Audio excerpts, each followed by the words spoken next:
Welcome to another Triathlon podcast, the podcast that brings the electrifying world of triathlons right into your headphones. Journey into captivating conversations, share the excitement of race recaps, enjoy the humor only a triathlete would understand, and join us as we debunk myths and bring you the bare, thrilling truths of the triathlon world. So feel your heart pound, breathe in anticipation, and get ready to dive into the world of triathlon. This is another Triathlon podcast. Enjoy the ride. Welcome back to another Triathlon podcast brought to you by Mana Apparel. We are racking up the pro interviews this week. We were so fired up after Ironman Texas. We wanted to get the insight what the pro athletes actually experience come race day as they kick off this Ironman Pro Series. But today, we have got Andrew Horsfall-Turner on to come chat about his day, tell us a little bit about his season, and kind of dive into a little bit more of his experience in the sport so far. But let's start off by saying hi. Andrew, how are you doing this afternoon? Hi, yeah, really, really good to obviously meet you in Texas, and thanks for inviting me on. Now, we're happy to have you on and get a few more perspectives because Texas was a wicked race out there. Everyone seemed to have a lot of fun and a lot of suffering at the same time. Yes, yeah, no, it was one of those days that, especially in the pro field, it was a lot of people kind of highlighted it as like maybe that tier just below a world championship style field where there wasn't many people missing. And then we kind of had almost Cornish conditions, which, definitely felt like a big event for sure. Definitely a practice day for it. And as always, joined by Josh here. And let's jump into it and just get a little bit of an insight. What got you started in triathlon? How'd you find this sport? So I've been a swimmer since I literally can remember. So I swam from the age of about 6, all the way through university, college here in the UK. And then I kind of finished my swimming career, if you want to call it that, in 2015. And I went into swimming coaching. So I didn't leave sport at all. But I kind of kept myself fit, kept myself, involved, and kind of always had that itch to do something else, but wasn't really sure what that something else was. My dad did an iron distance race here in the UK called Outlaw back in 2017. And I went to watch that with my mum, and I thought it was the most ridiculous thing in the world. Because I think my dad went around 13 hours that day, and I had to spectate for 13 hours. And I was just thinking to myself, like, what's he doing? It was his, I think he just turned 50 that year. So it was his midlife crisis. He was like, I'm going to do an iron distance Ironman race. But yeah, I think I thought he was crazy. And I think that actually, unfortunately, set a little bit of a seed in my brain that actually this challenge could be something for me. And then it took me probably another 2 years after that to actually kind of do one myself. But I was very much, after watching my dad do it, I stumbled upon Lionel Sanders' 2017 Kona after the fact, so like later in the year. I watched all those videos back, and then that kind of really sparked my interest into 2018, and then I bit the bullet in 2019 and entered Ironman Wales as an age grouper.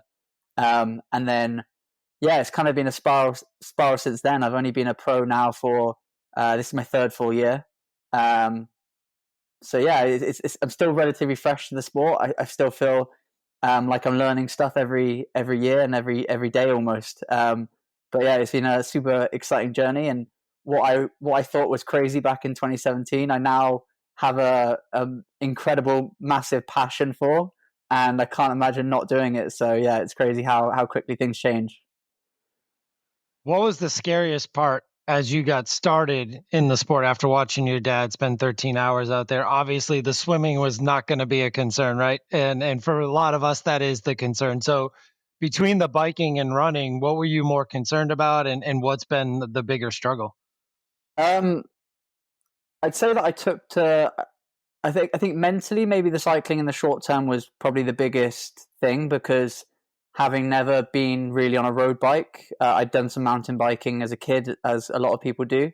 But I'd never been on a road bike with these little skinny tires, and And then obviously then you put tri bars on top of that, and that was pretty daunting. But I actually took to cycling really quickly. I had obviously a big engine from being a swimmer, so my progression in cycling just instantly I instantly had like a relatively high FTP, and it took me a while to get used to fueling and long rides, but for that side of things it was actually pretty easy.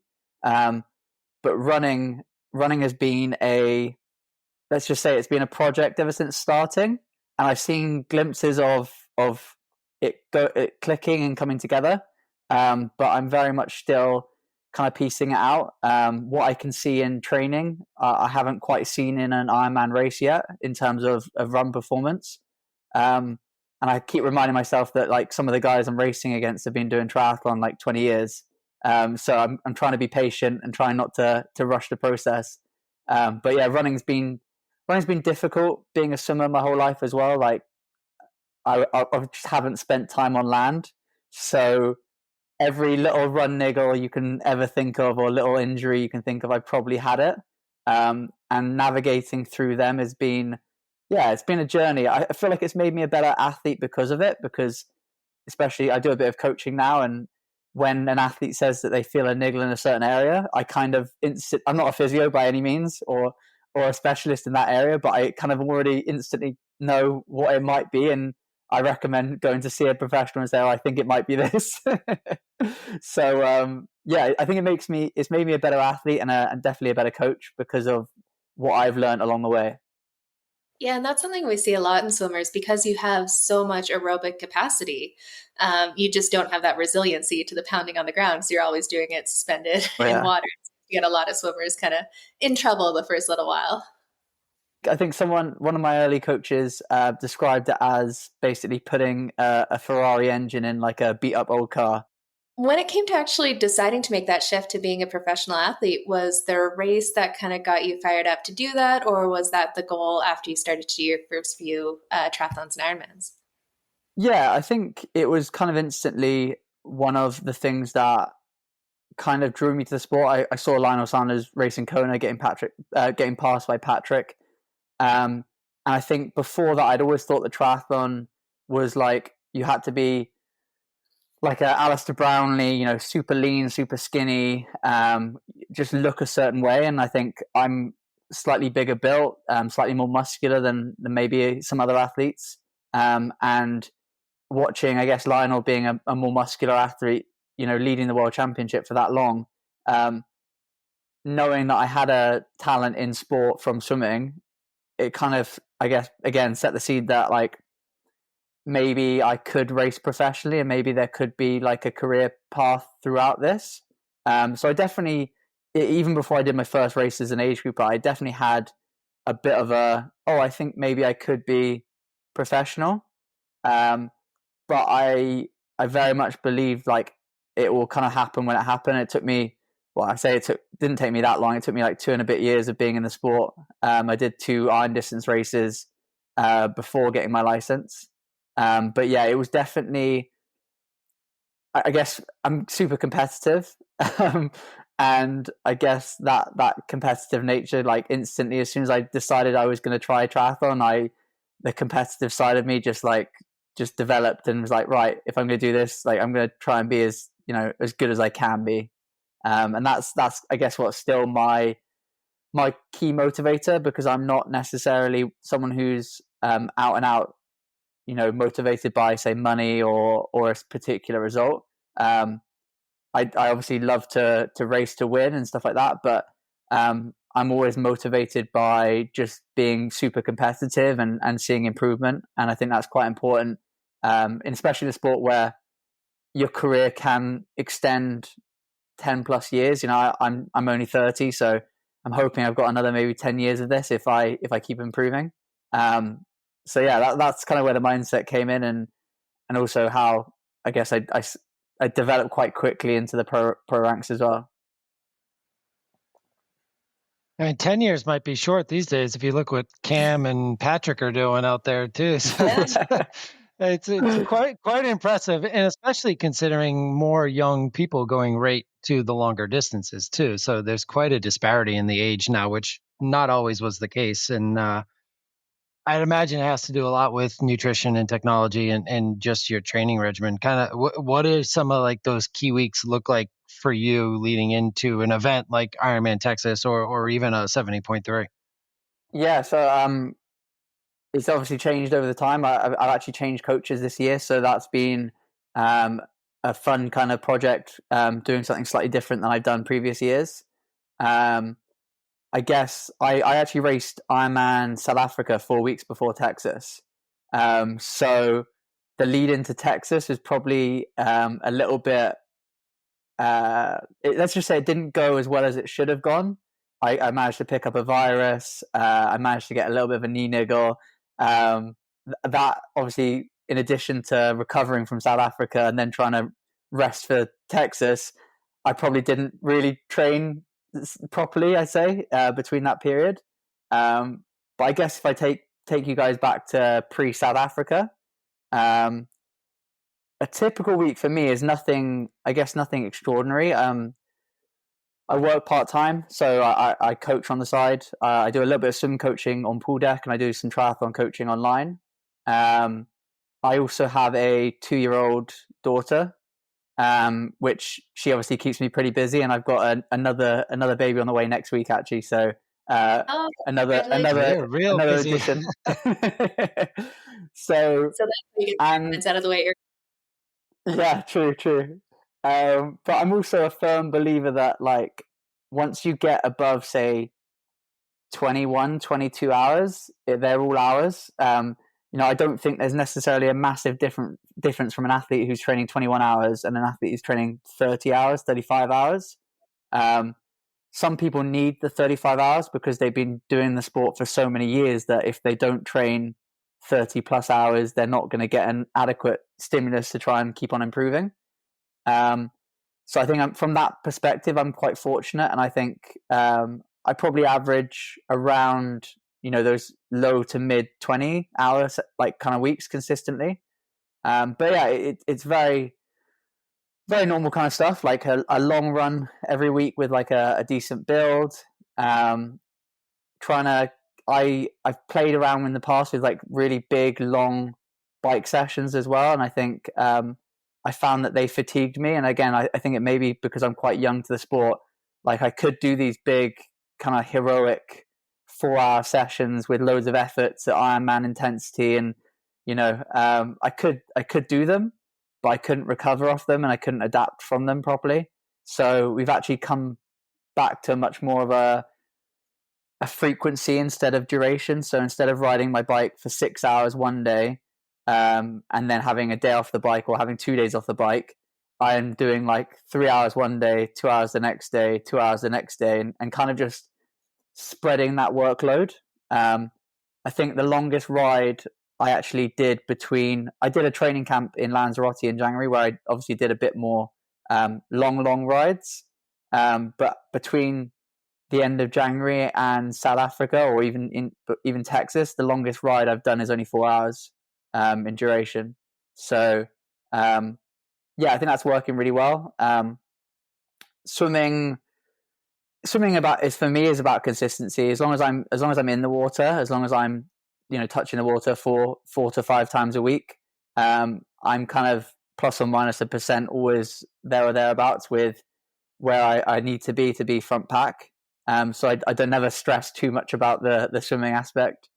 But yeah, I guess the project for me at the moment is trying to create enough robustness on the bike and continue to create more robustness on the run so that I can put it all together, because I've shown on a few occasions now that I can really be in the mix after the bike. I'm just trying to put it together so that I can be at the mix come the finish line. Yeah, definitely. And that's actually, you mentioned that you changed coaches recently, and we seem to be seeing a lot of those coach changes kind of early season here across the pro field. But what was that decision to try something new? Like, what was the motivation behind it? So I was working with a great coach before, David Tilbury Davis. And we'd worked together for maybe 2.5 years, like literally since I basically turned professional. And I think what was working really well was the relationship was really good. The knowledge David had was incredible. But what I think wasn't quite working was my ability to adapt to the training he was giving me. And I think maybe it was me being a little bit younger in terms of my time in the sport. And also then obviously throwing in having a newborn, a lot of other things, but we were kind of getting to the point where I kind of had a really bad end to last year. The last few races kind of went pretty poorly. And we kind of had a good conversation basically saying like, well, what do we do going into next year to ensure that, what's happening now doesn't kind of happen next year? And I think as an athlete, and I guess this is probably the same for a lot of athletes, is after doing something for a period of time, 2, 3, 4 years, whatever it is, sometimes you need a bit of a change in stimulus or a change in coaching relationship to almost reignite something inside of you. And I think that's what I was probably looking for, is just to like buy into something a little bit different. And because I was having some poor results for various reasons, it's very easy to start questioning what you're doing. And as soon as you start questioning the process on which you're following, it's difficult then to see any results from that process. So, and it's a good conversation I have with a lot of my athletes in the sense that like, you've got to be 100% trusting in what you're doing with your coach. And if you don't believe 100% in what you're doing, it's never gonna happen on race day. So it's probably more on me than it was on actual David itself. But I think I started to lose trust in the process. And I think the only fair way for both of us to move forward was to kind of part ways and for me to try something different. So yeah, we're still on good terms, me and David. I've been seeing some great improvements this year now working with a guy called Sam Proctor. Very different coaching style, very similar in age to me. He's also got a young family, so I think we connect on multiple levels. But yeah, it's so far so good. And as you said, I think everyone kind of has their own reason for trying something different. And I think it's very rare especially in triathlon, in pro sport, that you see a coach athlete relationship extend more than say 5 years, I'd say.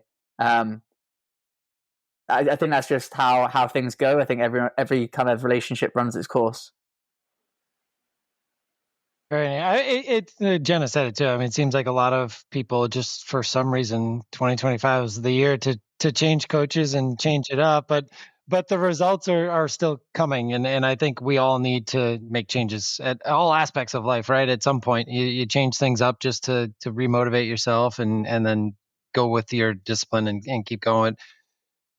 What was the difference, you think, in your race days between South Africa and Texas? Like what went well at, I mean, obviously time wise, I mean, Texas was crazy fast. I mean, yeah, you said everyone was flying at your long Texas, ride was like 4 hours. Like what's that? 180, 200K these days? Yeah, no, my race days in South Africa and Texas are actually very, very different. So in South Africa, there was a very small lead group. We kind of all got out of the water, and we basically, the three of us at the front basically ended up just solo riding. So we didn't actually ride together at all. I had Magnus Ditlev come past me, but obviously after a very short amount of time realized how hard he was cycling, so didn't try and follow him. So I basically rode the whole of South Africa solo. And then you flip that then to Texas, come out in a massive group. We basically rode as a group of 15, I think, for the first, say, 120K, before everything started to kind of balloon out a little bit. So very different dynamics. I actually rode more power in South Africa than I did in Texas.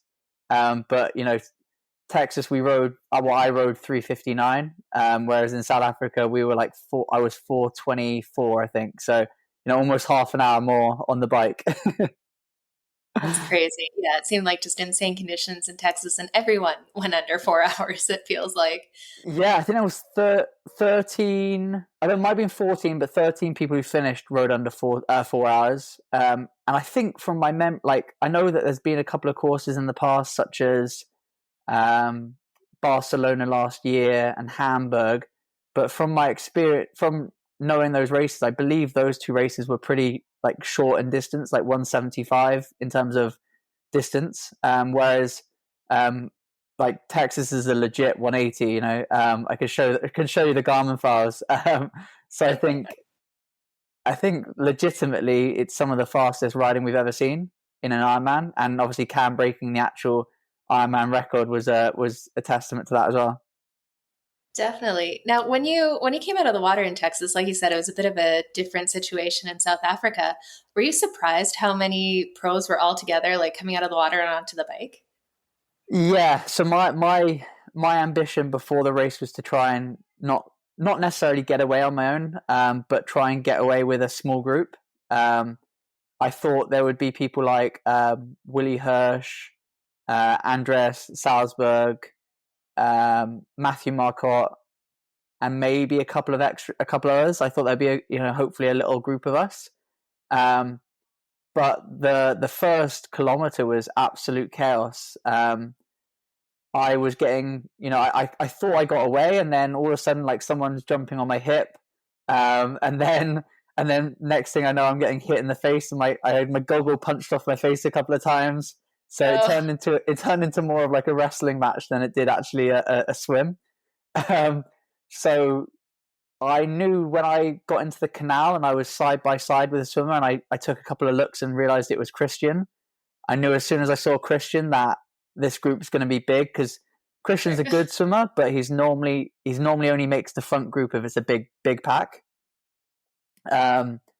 So yeah, my as soon as I knew that Christian was right next to me, my mind shifted from swimming completely. So I completely eased off, and my mindset then shifted to how can I be as quick as I can from the moment I leave the water to the moment I get on the bike.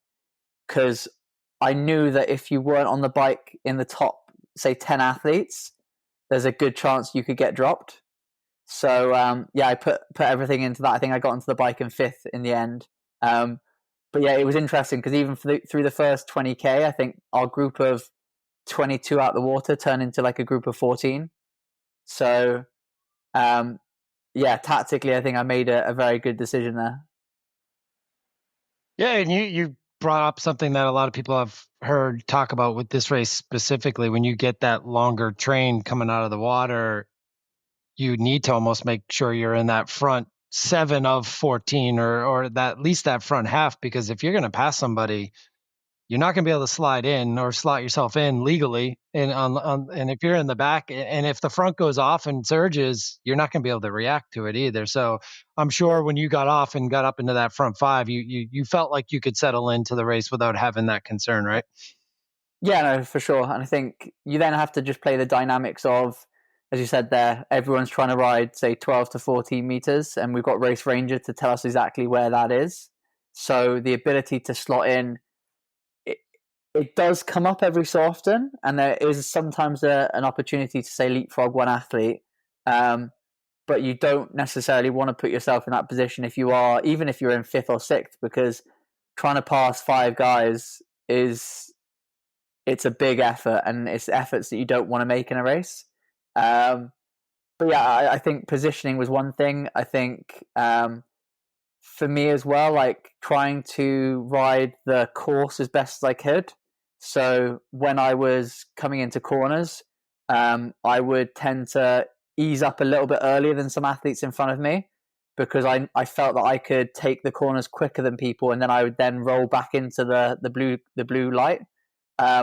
Whereas if you go in close to them and then you take the corner quickly, you're then actually slamming your brakes because you don't want to go into the drafting zone, and then you then have to sprint at, say, 800 watts to try and keep up, because all of a sudden the whole train just starts to go again.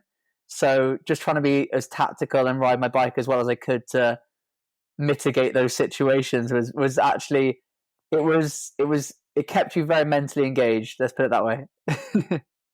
Yeah, and we've heard from some other athletes now that they do have race ranger and everyone is trying to stay right within that 12 to 14. It's gotten a lot more surgy, I guess, in the pack than they would typically do during an Ironman race.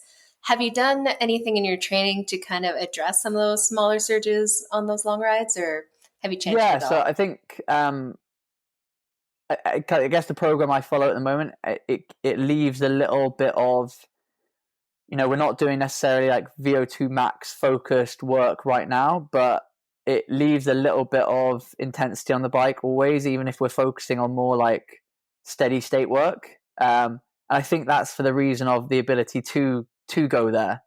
I think I'm quite fortunate as well, is like from being a swimmer, is my kind of anaerobic ability is pretty good.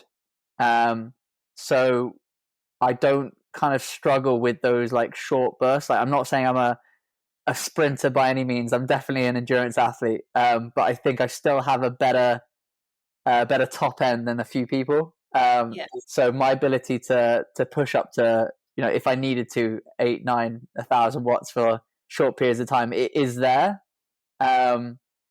But as you said there, I think it's just sprinkling it into the sessions, and also just understanding that the difference between, I came from an age group race, when I started triathlon, and that was very much just ride what's comfortable, ride what you want to do, and just, you don't really focus on anyone else except for yourself. Whereas like now it's very much, you've got to be super flexible, and you've got to be super, I guess it's willing to do what you need to do, to stay in those groups. And I kind of spoke to a few people afterwards, and it's funny because we have all these like metrics. We have power meters, we have heart rate, we have speed, and all this sort of other stuff. But when you're riding in a group and the group starts to surge, there's only one thing you care about, and that's staying with the person in front. So I can honestly say I didn't look at my power meter or my heart rate or anything once when I was in those situations. It was only when everything settled down that I would keep an eye on those metrics. But that just shows how dynamic racing is now. You basically got to race it like a short course race. You've got to close gaps. You've got to try and hang on. There'll be sections where it eases up completely, and you're spinning your legs, thinking like, we're meant to be in a race here. But you almost embrace those moments, because 10 seconds later you're 400 watts trying to hang on to the back of the train. So was the mindset when you got off the bike and had that run course to tackle and the marathon and obviously Pro Series points to chase down, and knowing Christian was probably having a day? Yeah. Honestly, I was very anxious getting off the bike. I picked up a run niggle literally the day before I flew out to America. So like the Saturday, so basically 7 days out from the race. So in race week, I ran once on the Wednesday, and I did a 20-minute jog, and my knee was pretty painful. So I was pretty anxious getting off the bike, because I guess there's that small percentage chance that your body shuts you down completely and you can't even run. But fortunately, I actually I started to run, and it was uncomfortable, but it was manageable in terms of pain. But for me, I wasn't necessarily focused on the top 5 of the race. Like, I kind of knew that based on the strength of the field, based on like my previous results, that if I'm trying to race for the top 5, I'm probably gonna cook myself by 5K. So I was very much looking to try and have the best marathon I could, and it just didn't come to fruition on the day. I think a number of things, being sick in the build up, not really training since South Africa properly, and then throw in the heat and humidity of the day, and being a British athlete and coming out of the British winter. I think it was a whole host of excuses that I can keep throwing out. But I can honestly say that I gave my best effort I could on the day, and I did everything throughout the whole marathon to the best of my abilities to get to the finish line as best I could. And I'd say I'm disappointed with the overall outcome of it, but I guess that's sport sometimes, and there's so many positives to take from the rest of the race that I'm not dwelling too much on the actual outcome of the run, but more on like my mental resilience from the race. Things that did go right and things that I know that come next race, which is probably going to be Lake Placid, what I can do better. And I guess that just changes the mindset into like a more of a optimistic and also motivated kind of mindset, where I'm kind of even a few days, like we're 5 days post race now, and I'm very motivated to get back to work and kind of hopefully have that run that I know I've got in my body come race day in Placid. That's awesome.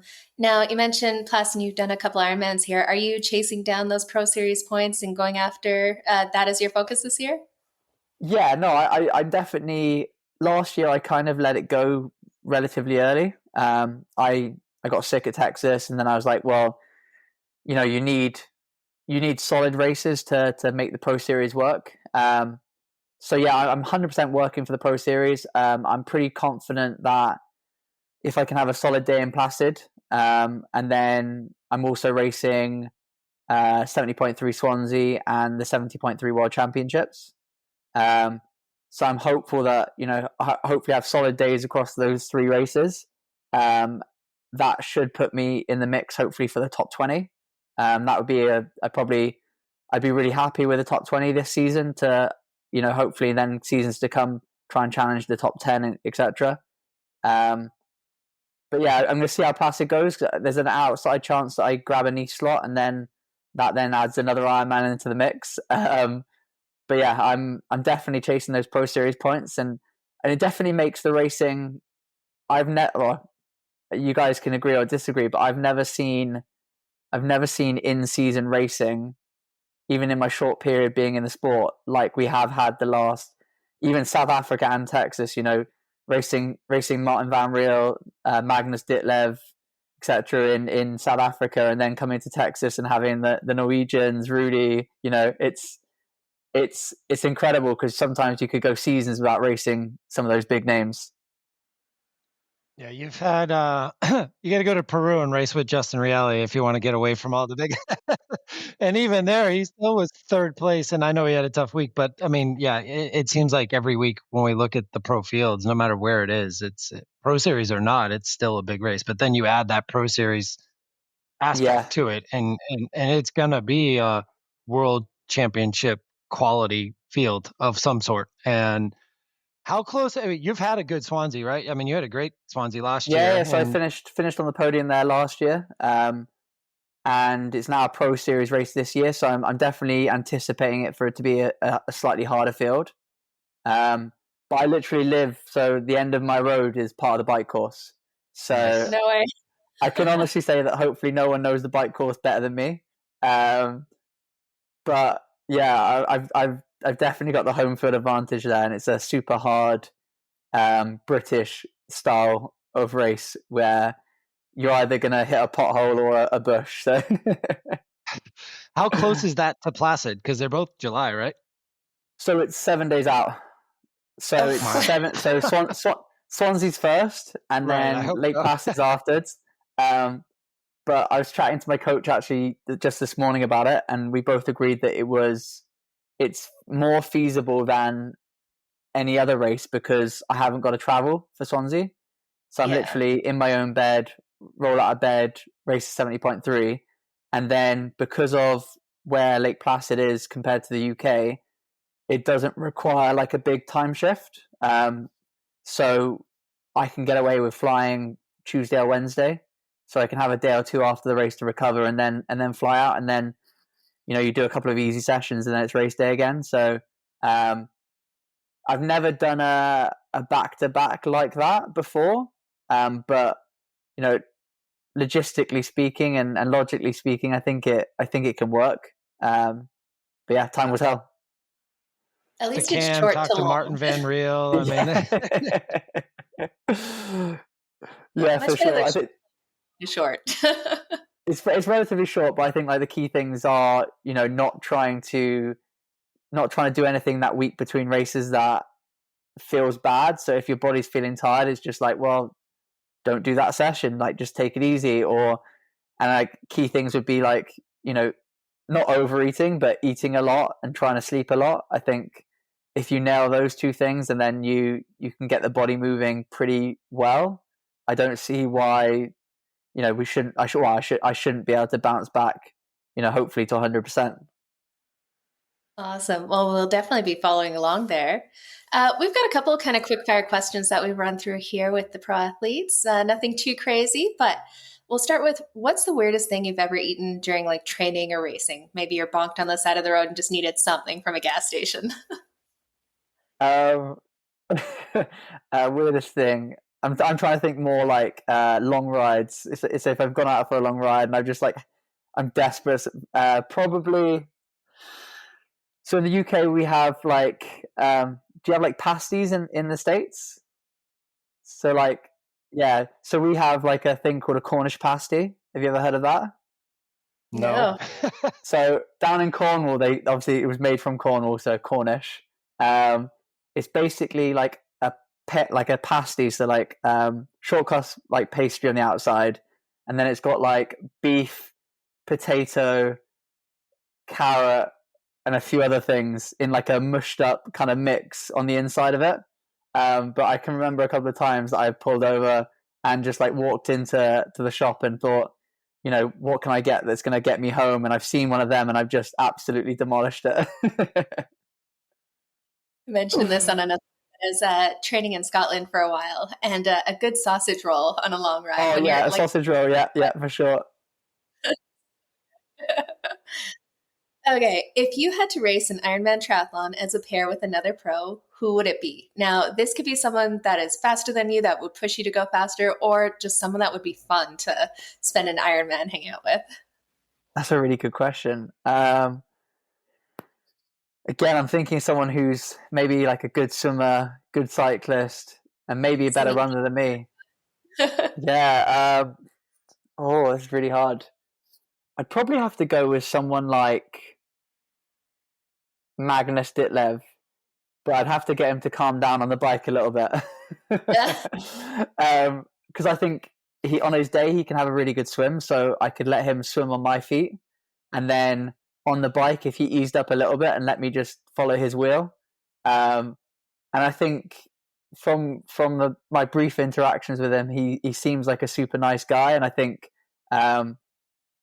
he would be quietly motivating throughout that marathon. So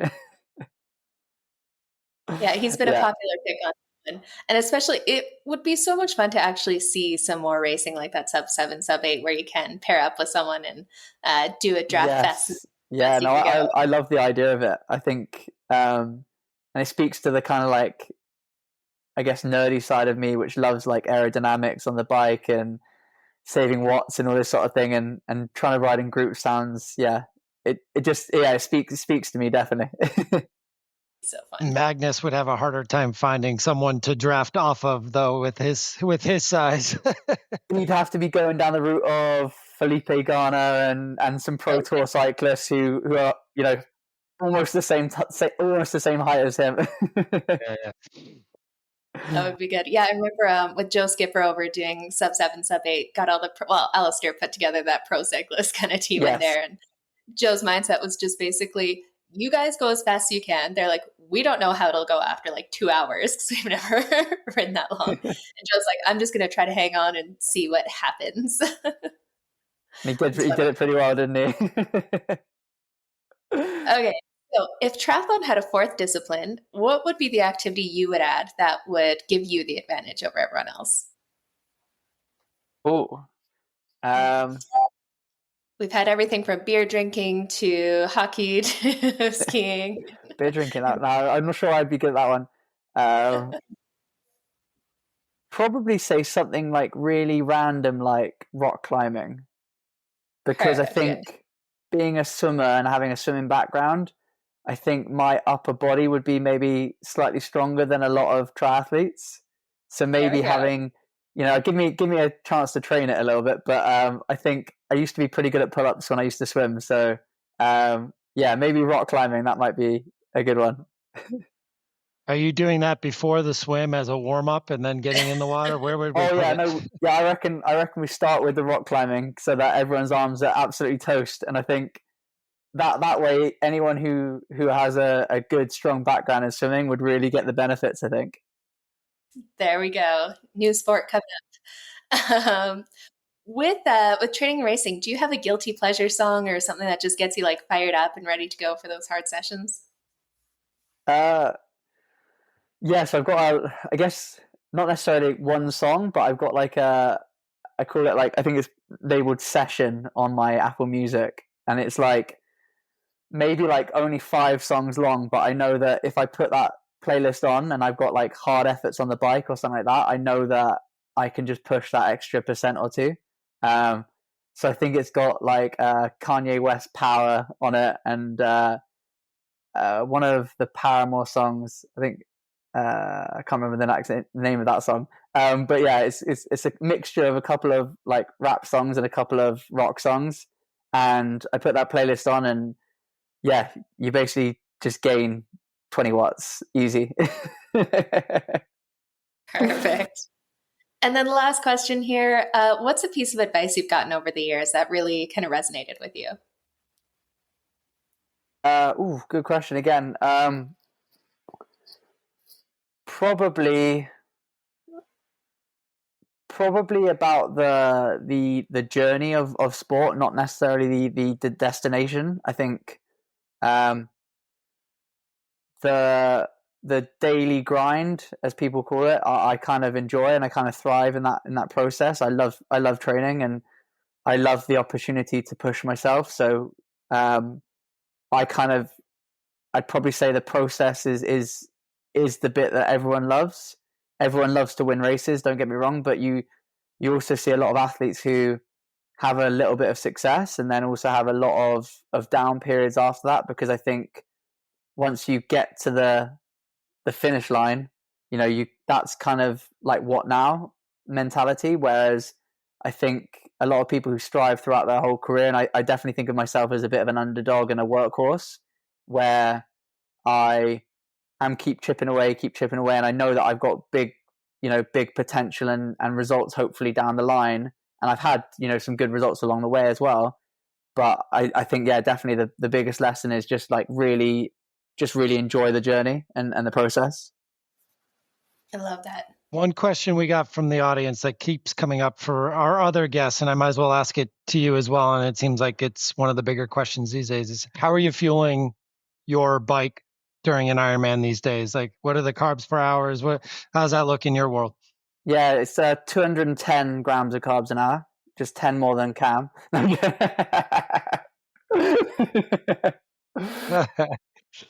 I did see the video of Cam saying that, and I'm still a bit baffled about how legitimately. No, but I'm mainly worried about how he stored it on his bike, because I can't think about how to store 800 grams of carbs on my bike. A lot of scoops. There's no water in any bottle, really. It's just powder, straight powder. So no, in Texas I did about somewhere between 125 to 130. I say about because I had some residue left in my bottles, and I'd be guessing around there. But I'd say like the evidence shows that after you go past 120, no one really knows what happens in terms of absorption. Like, are you actually absorbing, or are you just because anyone could put 150, 160, 170 grams of carbs into them, but is it just sitting in your stomach, or are you actually digesting it? I think is a big question. So I think I'm on a safe upper level of like 125, 130, where I seem to feel like I potentially do absorb most of it.